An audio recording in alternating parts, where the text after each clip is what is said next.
Hello everyone, welcome back to my channel. I'm Andrea. It's nice to have you guys here. Today we're in my bathroom where all the beauty stuff tends to happen. I haven't filmed in here in a while. I don't have a video for tomorrow, so this could all be a bad idea, but we're gonna go with it. So as you might be able to tell, my blonde is starting to show. So I am a natural strawberry blonde, but I dye my hair dark brown. Not too dark. There's definitely some lighter bits in here. It has definitely faded quite a bit since the last time we've done a full head. As you can tell, my hair does need to be washed, which is why I thought it would be a good day to do this. I've been putting it off, but it needs to get done and I may as well film it. So I'm gonna dye my roots. I'm also gonna do my brows. And then I thought I'd also turn this into a bit of an updated hair care routine. So I'm gonna show you the products that I use, how I blow out my hair, particularly to accommodate these. The fact that my bangs are growing out back in October. I didn't give them to myself. I had my stylist cut in some blunt bangs. Really liked them, but realized that I just get overheated and I sweat and then my forehead gets sweaty and then my bangs don't look good. So bangs unfortunately don't work on me. So I'm growing them out. So the way that I'm blowing out my hair after washing it is also kind of specific to accommodate being in that really awkward stage. So yeah, so I thought I'd go over all the products, all the steps, everything I'm doing. So we'll just jump right into it. I had purchased a kit from my hairstylist because of COVID-19. I'm obviously still not going out to salons. Here in Arizona, salons have opened, but I'm not comfortable going anywhere other than like the grocery store right now, and even that kind of freaks me out. So the kit that she gave me has a little bottle with this nozzle.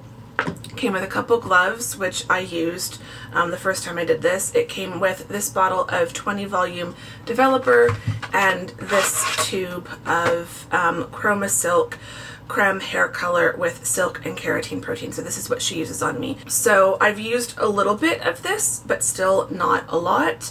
And I think we ended up kind of using more than we really needed. So I'm going to kind of follow the same instructions she gave me before. So we're gonna dive in. So her instructions were to take the bottle and put in a quarter of this tube and then the same amount of this. So I'm gonna do that.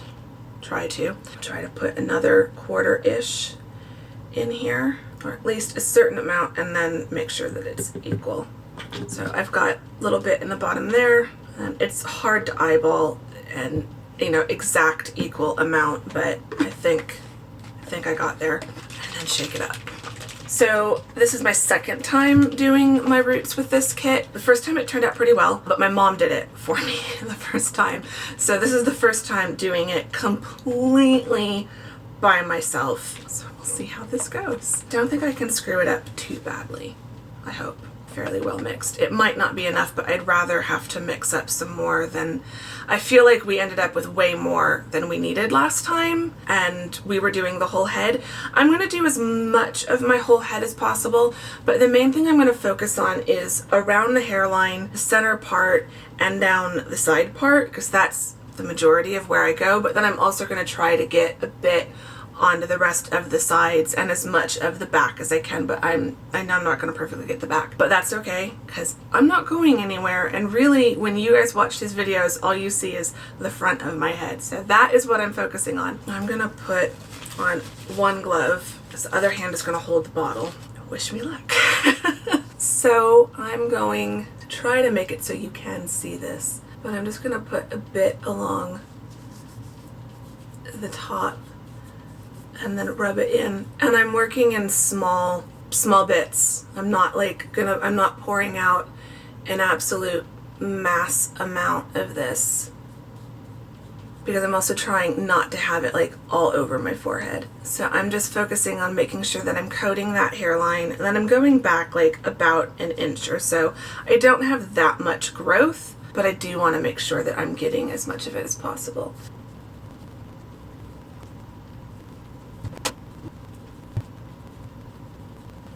So it's still also getting darker in the tube, so it's not coming out super dark yet, but it will. As we get into this, it will get darker. So I'm going to now kind of do a bit of a center part, and again, kind of what we kind of did before. I'm realizing you're probably not seeing this very well. What Mom and I did before was kind of run it down a good amount on one side, on each side of the part, and then with the fingers just really kind of massage that in so that it's coating. I'm not a professional hairstylist. I have definitely learned like the importance of like having a really good hairstylist, and like I miss her so much. I'm so grateful that like she's made this kit available, because it's definitely made it better. But yeah, I miss being able to actually go into the salon. So using the nozzle on the bottle to kind of part my hair a bit and just get that dye on there. So just as a bit of story time while you watch me do this, I did not dye my hair for the first time until I was 29, and then I dyed it dark brown. I dyed it a nice rich brunette. So it was a big shock. It was a big change. It shocked all my friends. I didn't tell anyone I was doing it either. So it surprised everybody. But I went from a fairly light strawberry blonde to dark brown. Not quite auburn, but there I still had some of the red tones. So it really surprised people, but I instantly loved it. I instantly was like, this is the color I was meant to be, and I never want to go back to blonde. I did eventually kind of go back to blonde, but not for a while. I stayed dark for quite a bit, and then I eventually started lighting it because I wanted to try red. The ombre trend kind of started, and I thought, ooh, that would be kind of cool. So I did a red with blonde ends as an ombre, and it was really, really pretty, but between the red and the blonde, it was just really damaging to my hair. So we went completely back to dark. And again, my hair just instantly reacted and was like, this is amazing. And it just felt so good, and yeah, loved it. And so then I kind of was dark again for a little while.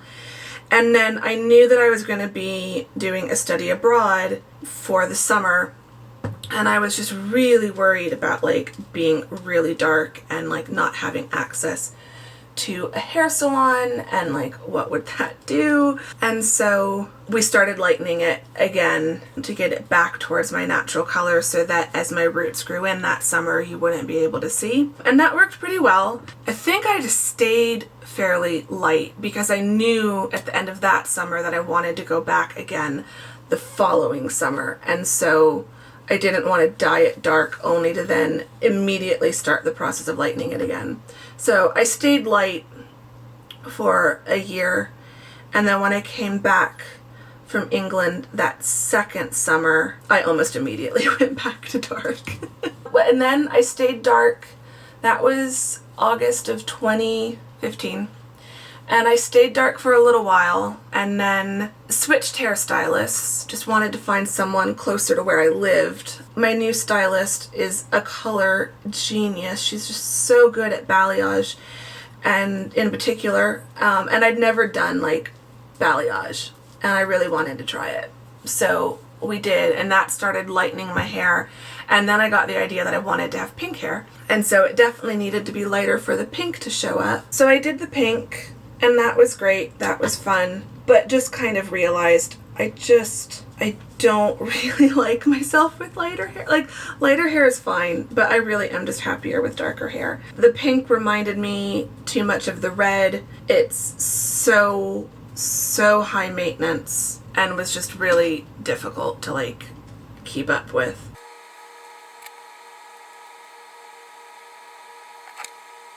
Okay. I think I've done as much as I can in terms of the back of the head, so I'm just going to try to use up the rest of this and just make sure I haven't missed any spots around the front and sides. I think I've managed that.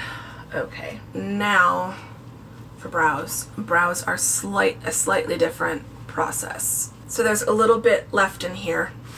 So that's what I'm going to use for my brows. I'm just going to take a little old contact lens case that has been cleaned out, and I'm just going to pour some of this into there. Now to prep the brows, I like to have some kind of jelly, Vaseline, whatever. So this is by Alba Botanica. It's a more natural version of Vaseline, but it's that same kind of jelly consistency. So I use that as a barrier. So I like to give my brows a bit of a brush. Oh, I need to set the timer for my hair. 35 minutes.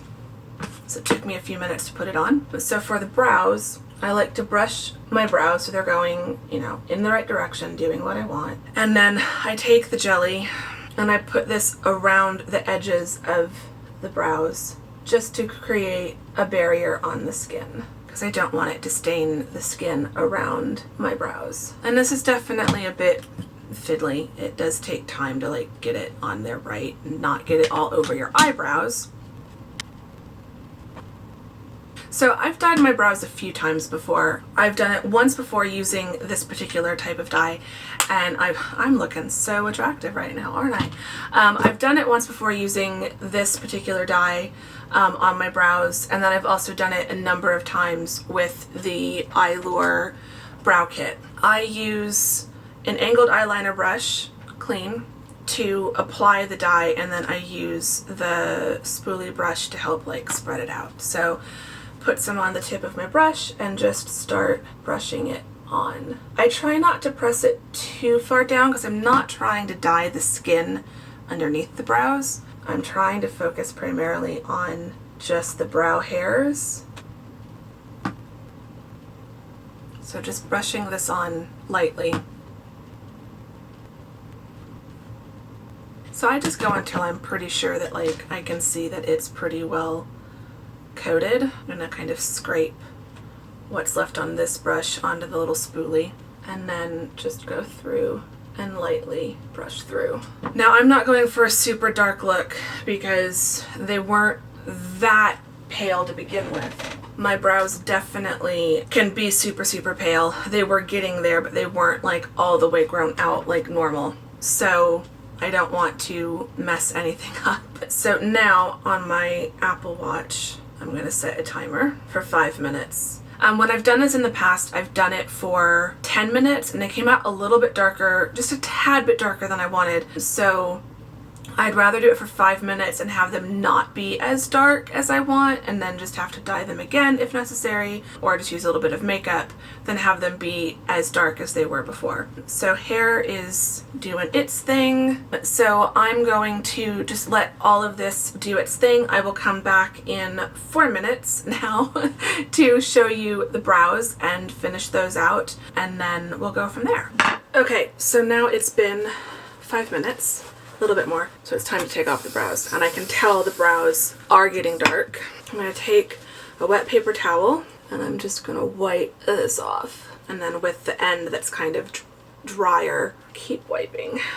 So they're definitely not as dark as they were last time, but I am okay with that because they're not blonde. So they've definitely been tinted. I probably could leave it on for a little bit longer, but I think I'd rather live with them for a couple days and then maybe redo them. Okay, so brows are still very messy. They need to be waxed badly, but not a priority when everything is going on in the world the way that it is. But they are definitely a little bit darker now, so that is what I was aiming for. So that works. So now there is 17 minutes left on my timer for my hair. So we're just gonna let that sit. Okay, and we're back.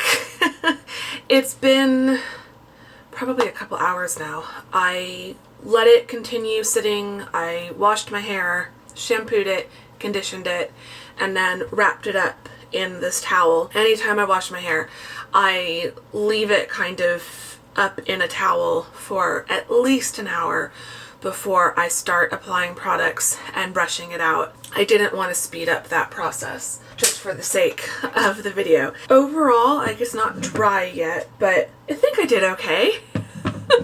Shampoo and conditioner. My products really haven't changed from the last hair care routine that I filmed. I'm still using OGX as a brand, so I'm using the Fade Defying plus Orchid Oil shampoo. And then the conditioner I'm still using, this is my main conditioner, is the Anti-Breakage plus Keratin Oil Conditioner by OGX. This is the conditioner that I swear was one of the big factors in growing my hair out down to my waist, which is what it was before I cut it off. Now that I'm kind of letting my hair grow out again, the Anti-Breakage is a really, really good one. And then as my detangling primer, I really like the Amika one called The Wizard, so this is what I'm going to use. So I always will kind of just spray this onto my ends. I feel like this detangler works pretty well and I don't need like a ton of it. Then I take my wet brush and I brush out my hair.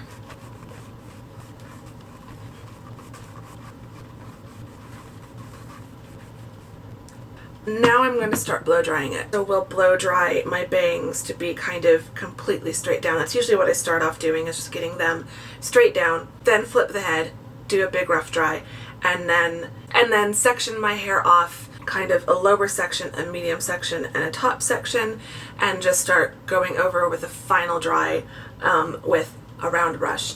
So the rough dry, I try to get it from where it's at now, which is probably like 40%-ish dry. It's not quite 50-50, but it's damp. It's definitely not wet anymore. So get it from here down to like 80% dry before I get out the round brush. That's the majority of how I blow dry my hair. So the bangs, I'm trying to get them to like cheat and fade into my lengths. So blow drying them kind of straight down helps me to kind of just then cheat them to the side and try to blend in the rest of my hair. In terms of the color, I think I did not so bad. I'm actually kind of impressed with myself. I'm not gonna lie. Sometimes it changes in the lighting, and I'll take you out into the other room in a second. The last thing that I use is some kind of oil. If I use any styling products after I've blow dried it, sometimes I'll use hairspray, not usually, but I do like using an oil. So this is also by OGX. This is the Hydrate and Tone Reviving Bamboo Radiant Brunette Penetrating Oil. It smells really good. I just put a tiny little bit, I don't even know if you would see that, like probably a pea-sized amount, if even that. Rub it through my hands, just to kind of coat my hands. And then I start kind of on the underside rather than going directly over the top. And then with what's left on the hands, I'll kind of go up over the roots to tame any flyaways, go down along the bangs, and then I could keep playing with the bangs all day, but I won't. That is my updated hair care routine. That is also how I'm taking care of my hair during stay-at-home / quarantine. Thankfully, my hairstylist is amazing and totally understanding. If you are in the Phoenix Valley area, I highly recommend Chelsea. She is fantastic. So I'm really super appreciative of the fact that she has been able to kind of continue taking care of me by getting me the supplies so that I can do it myself. And then let's go into the other room and I will show you in natural lighting how the dye came out. Okay, so out here at my desk, I think you can see that there's definitely still some warmer and lighter tones, but overall, I feel like even as I move my head around, it's not too bad. Obviously, the back wasn't done as carefully as the front, but I feel like front looks pretty decent. I think it works. I think I did okay. Let me know what you think in the comments. I hope you've enjoyed this video. I hope it was interesting to kind of see someone who has zero experience doing my own hair color.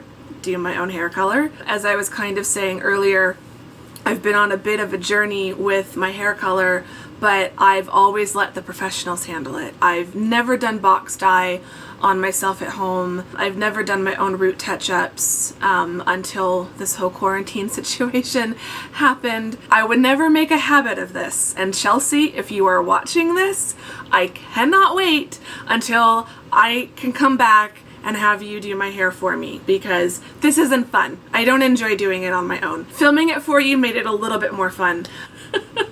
But I don't have the right technique. I don't really know what I'm doing. And I also just miss the kind of socialness and almost therapy aspect of going and seeing your hairstylist. So I'm not converted to doing this on my own indefinitely. This is totally just a stopgap until things kind of settle down a little bit in Arizona. We are having a spike. Don't know how long that's going to last.